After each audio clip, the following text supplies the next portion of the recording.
All right. Hey, Internet. We are. Hi, Internet. How you doing? You doing okay? We're back. You doing Back with okay? You Kerbal. ready for this? Space program. The lights have gone down in the city and the sun is shining on the bay. And here Yeah. we are building a rocket. Here we are. Yeah. So if you recall last time, I built a rocket that contained a base for base to go to Minmus, and which was presently en route, and that took like 10 days. So that fits into my design philosophy that I can only launch a rocket every 7 days because they take a lot of time to build. So with that, I decided to build a crew resupply vehicle, which looks really fugly because I'm still lacking in a lot of parts. But its whole purpose is to transfer crew out and send life support.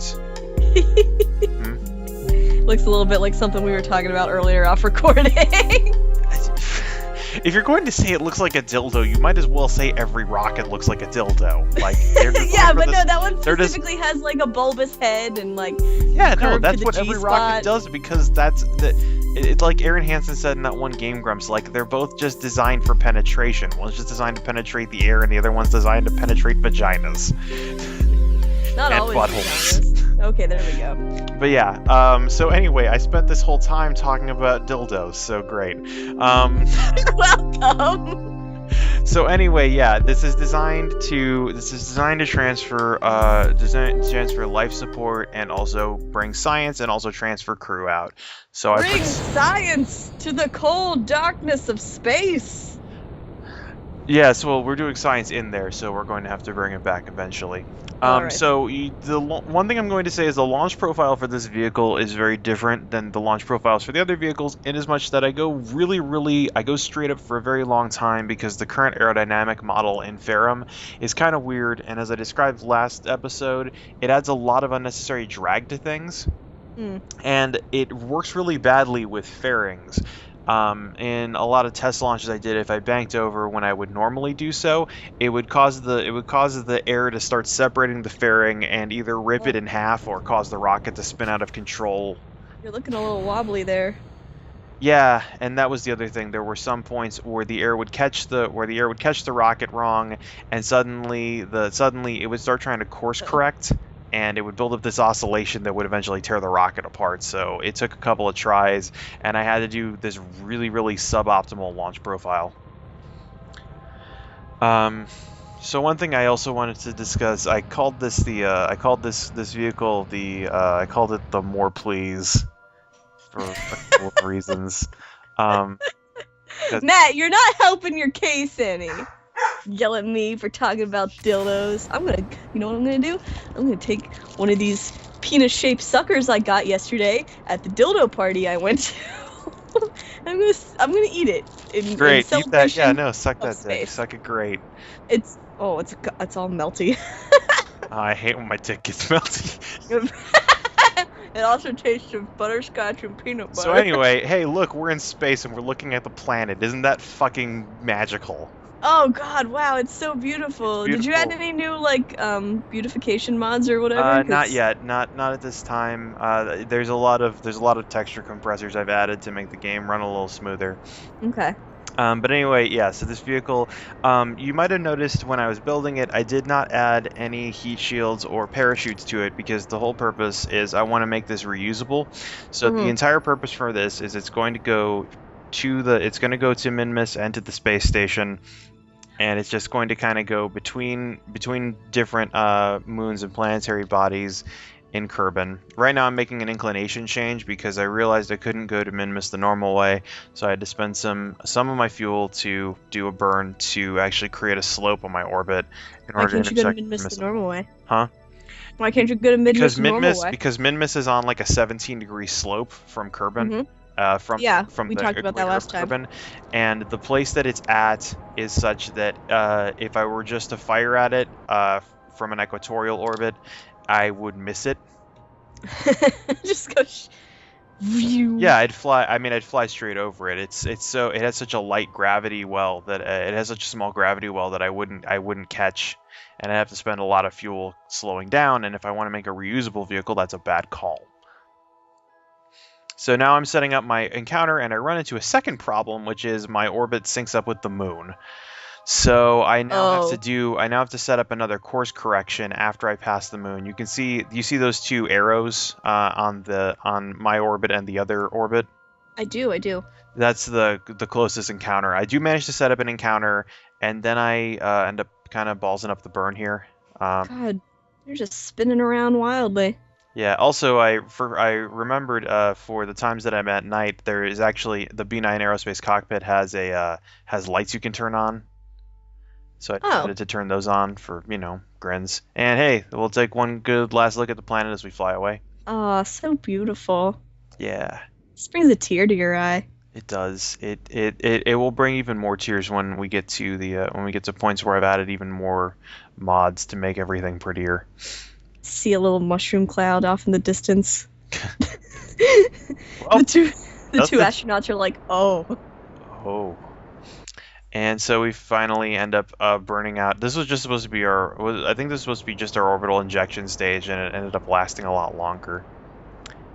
But yeah, so I called this the More Please because it transfers life support and also sometimes fuel and other stuff, and it's in reference to there's a lander currently in development by NASA that's called the Morpheus lander, I see. which is actually an automated lander. It uses an experimental fuel type that's like methanol based, and its whole purpose, it's actually automated, but its whole purpose is to eventually be used with moon colonies. Yeah. And it'll be packed with supplies, and then it will land at a site. You'll unload the supplies. It will be able to. I think part of the idea is it'll be able to do in situ resource refinement, which actually doesn't make a lot of sense because it uses methanol and there's not a lot of methane on the moon.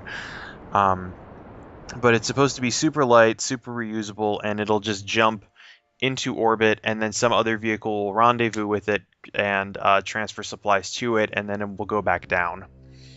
And so, inasmuch this will go to Minmus, and it will fly back to the space station with its bounty of science, and it will get more life support from the station, which will have life support and fuel and stuff brought to it by our fleet of space planes. A bountiful supply of science. Science, A cornucopia, medicine, if and you will. technology.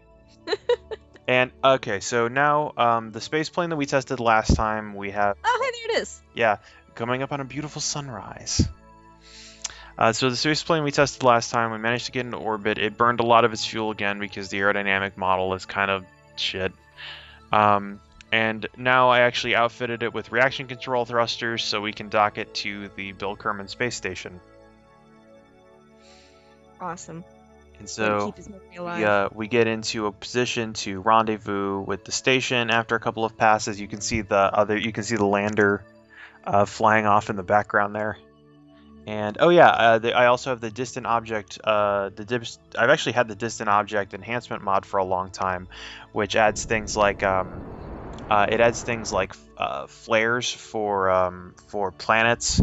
You can also see other large objects from a certain distance away. And I cut here because we make a rendezvous, and I didn't want to spend the 30 minutes it took me getting the rendezvous to happen. So I just cut to us getting within 1 kilometer of the space station, so we can watch the docking at an increased rate of speed. Should we put in some sassy music while we watch this talking happen?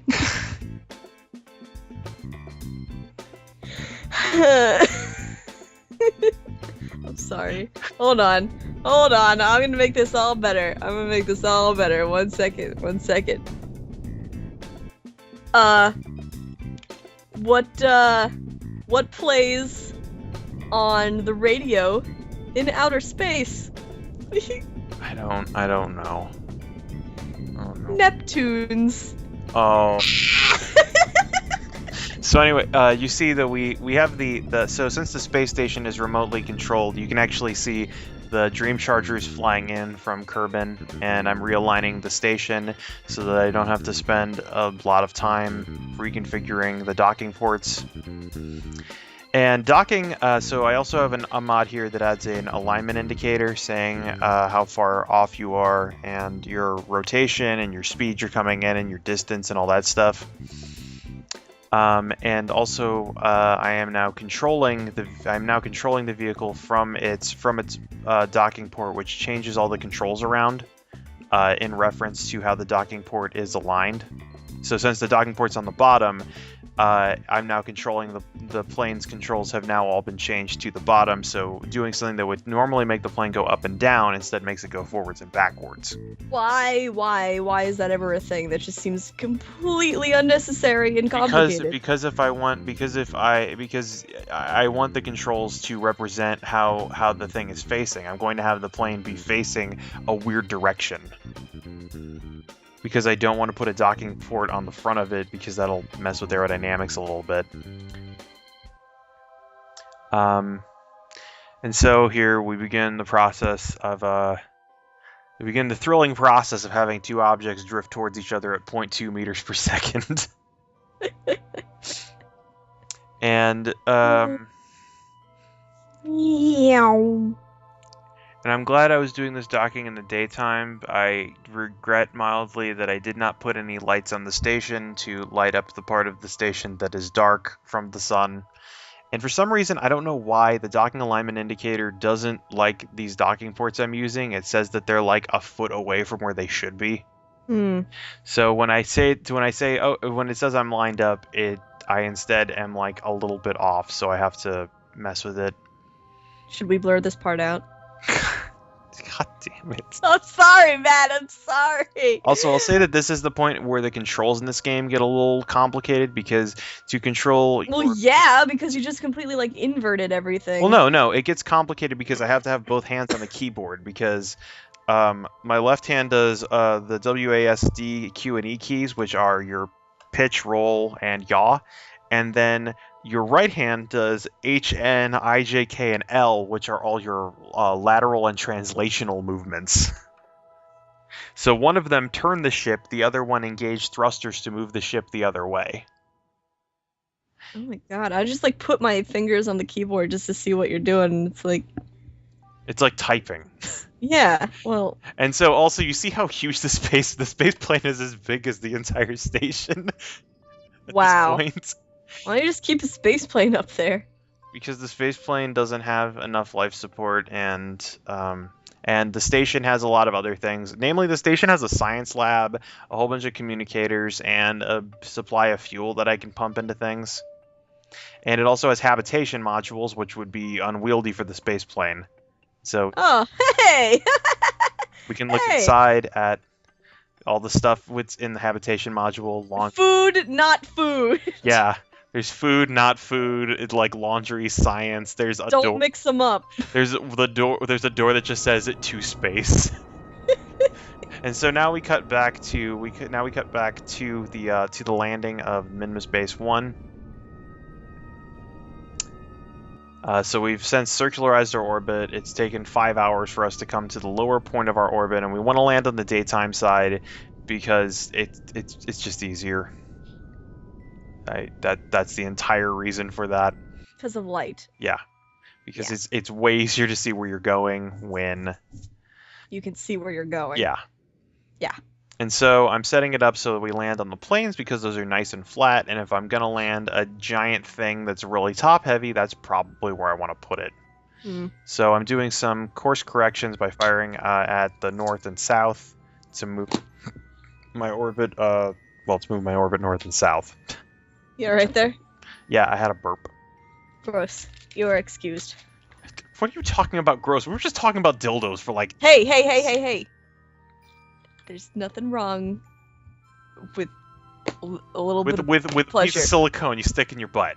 Hey, it could also be glass. We talked about this. Yeah. Okay, burps are gross, but sticking things in your butt, A-okay. Nothing gross about that at all. Hey, stuff comes out of your butt all the time. Yeah, that's, maybe that's why I don't want to put things in it. It's gonna be the best episode. Gosh damn it, you remember when we ended the last episode, and you said, oh, I don't want to, we're going to talk about science, not space periods. Oh, dang it.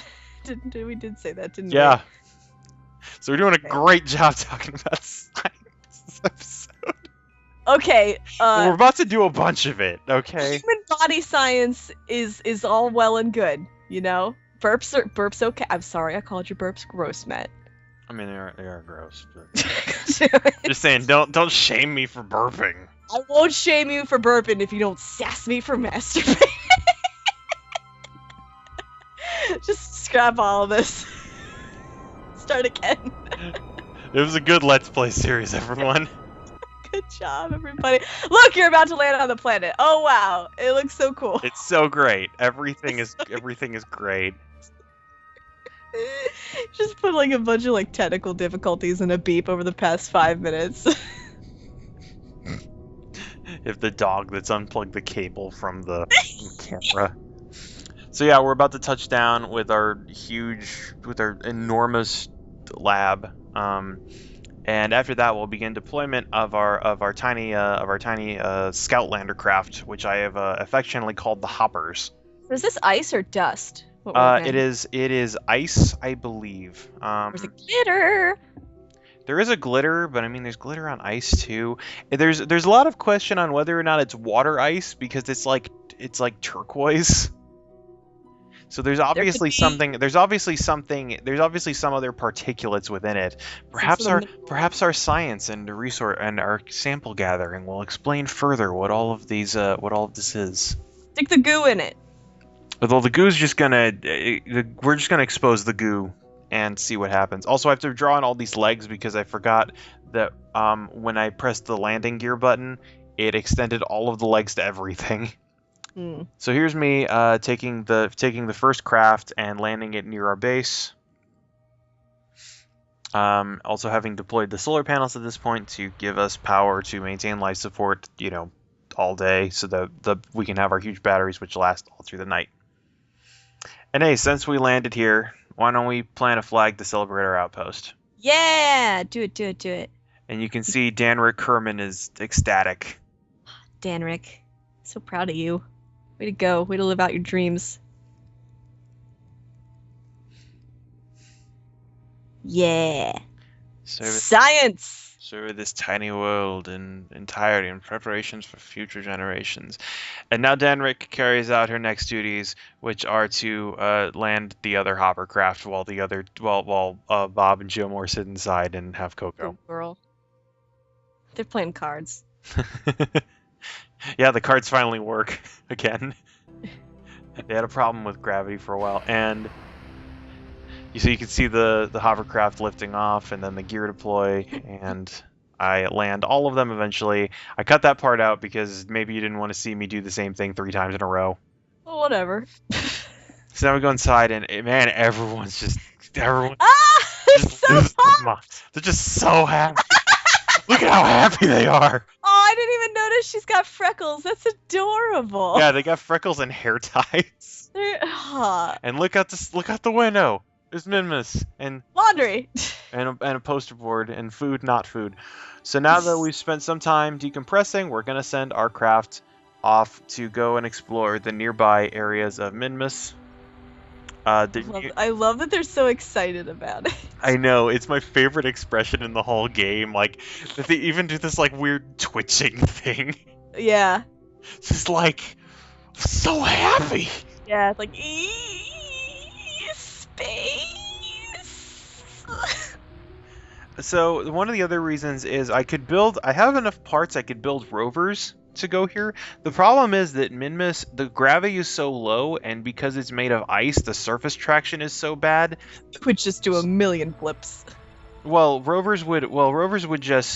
thing about rovers is that they go really slow because there's no gravity to push the wheels to the ground. There's very little gravity to push the wheels to the ground, and the planet's made of ice, so there's very little traction.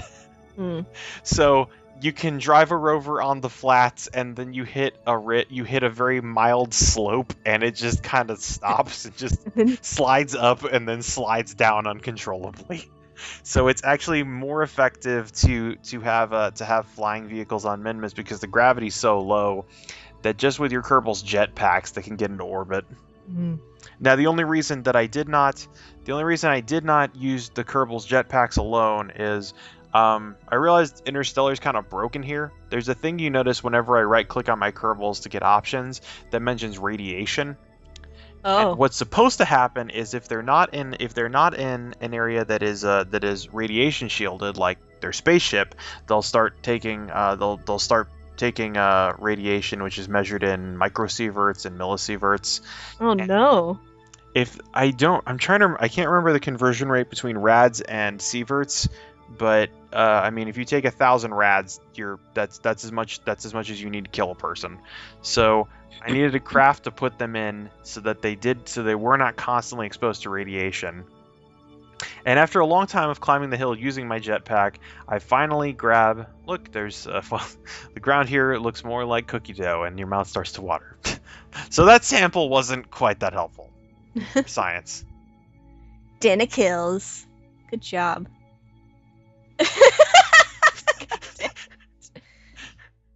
We need to do a little bit more maturity training with our astronauts, I believe. Whatever. She's good at the science, but maybe she just knows that nobody's ever going to read that plaque.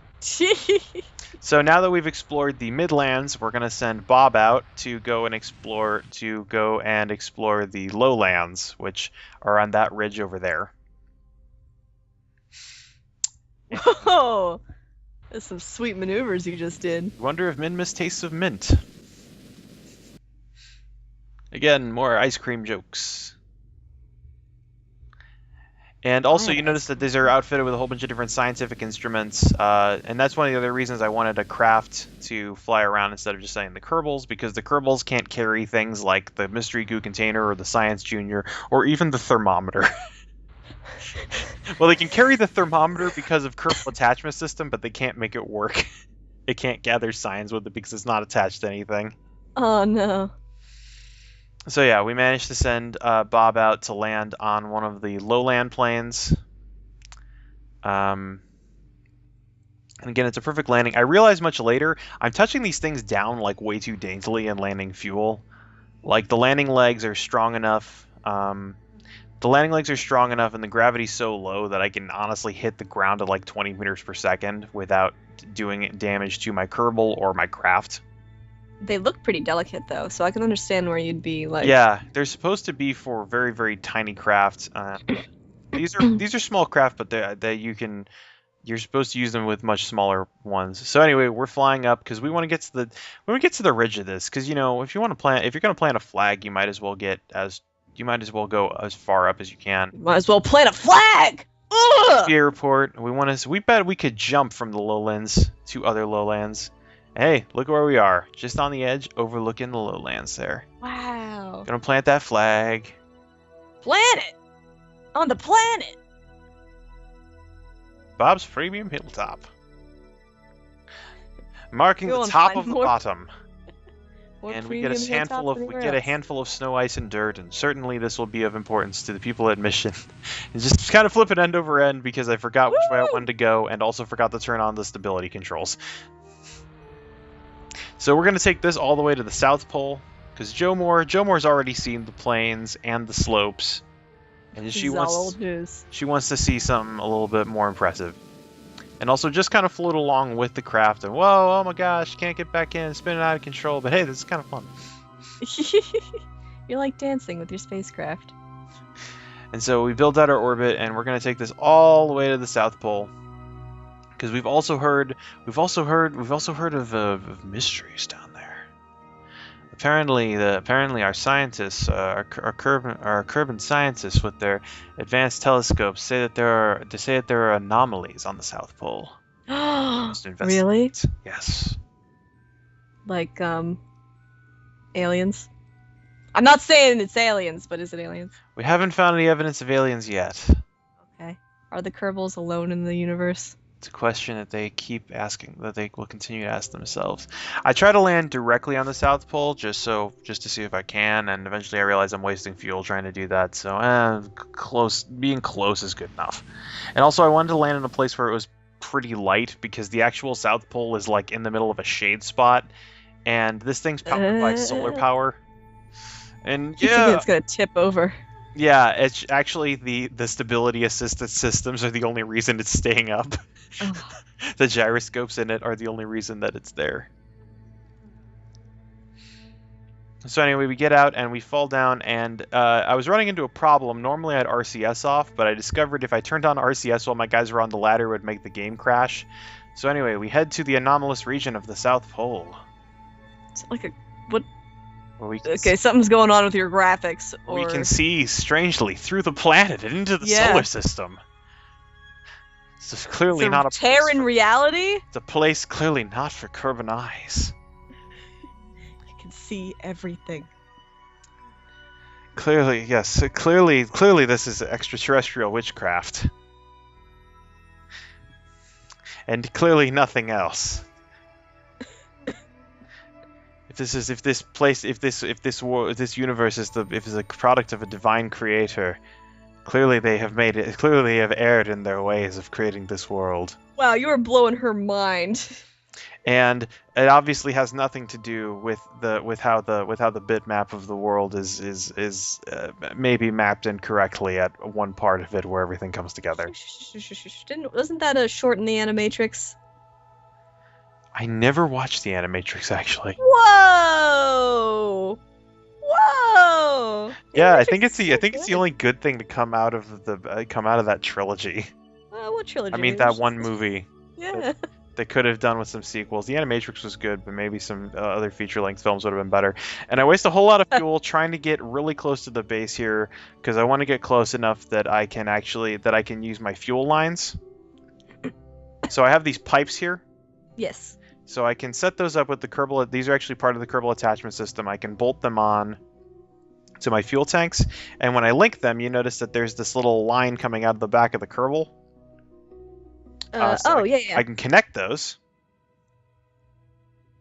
And now, if I turn around, unfortunately I did this at night. You can see that there's a fuel line going from our lander to the craft, and with that, we can now pump fuel out of our base and back into the lander. And our base has a lot of reserve fuel because it's a base, and we're never going to use any of that reserve fuel. And so, job complete. Joe Moore re-enters the capsule, and the rest of our children start returning back to. Oh, whoops! Whoa! Forgot to turn on that stability. Whoa! And whoops! Craft's fine though. Low gravity. And yeah, it becomes very tricky to try and send these craft home because we're trying to land at night before all these craft run out of solar power, and we can't do anything with them. We take the data out, grab all the data off of our scientific instruments before heading back into the base, which we can barely see even with our lights on. This game is really dense. There's like a lot to it. Yeah, I know. That's why people love it. It's ridiculous. So now, look at those girls. They're going astro nuts. They're still just so excited to be here. They are. And so with that, I'm excited for them. I'm feeling it. We end our first night on Minmus, and you can see all the sparkly sparkles from the surface there, as the sun sort of glints off. And whoa! What? So anyway, you remember a couple episodes ago we noticed there was some debris that kept entering the atmosphere. I felt like things went too smoothly in this episode, and there weren't enough explosions. Okay, we just gonna explode some shit now? Is that what's gonna happen? So we're gonna watch this. So there's this debris that I really wanted to get out of orbit, and atmospheric effects only happen to things when they're within 2.4 kilometers of the player's viewing. So, did you just send a bomb up into space and hope I hit some debris? No. This is actually a spent stage that's just coming back down. Okay. It just kept intersecting the atmosphere, but because the game didn't have to render the physics on it, the atmosphere never slowed it down enough to make it crash. So we're gonna watch some reentry effects. I was hoping maybe you would hit the atmosphere hard enough and fast enough that we'd watch something burn up, but no such luck. Oh well. It's better to burn out than it is to... never mind. God damn it. Better out than in, that's what I always say. What, Shrek? No, better to burn out than to fade away. Okay. Is that from SLC Punk? No. Is that I'm hip with what the kids are into 6 years ago. I'm jive with the teens. It's a Neil Young song. Oh.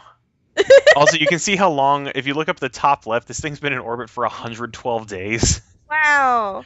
I don't remember what this is like one of the things I used to send like one of my first like robotic probes to the moon. And it just got stuck in orbit in this limbo that it should have crashed and didn't. Just had a vacation. So we gonna crash this. Now it's gonna go out with a bang. Yeah. Yeah. Yeah. Still coming in. It's actually coming in. The air is actually slowing it down pretty good. It was coming in at like 2 kilometers per second, and now it's only 180 something. Oh, here we go. Oh shit. Yeah. So that's all for this time, Internet. Next time, more science, and maybe we'll learn a little bit about ourselves. Maybe I won't be so dirty. Maybe. I doubt it. Maybe. Space seems to bring that out in us. No promises. Anyway, good night, Internet. Good night, Internet.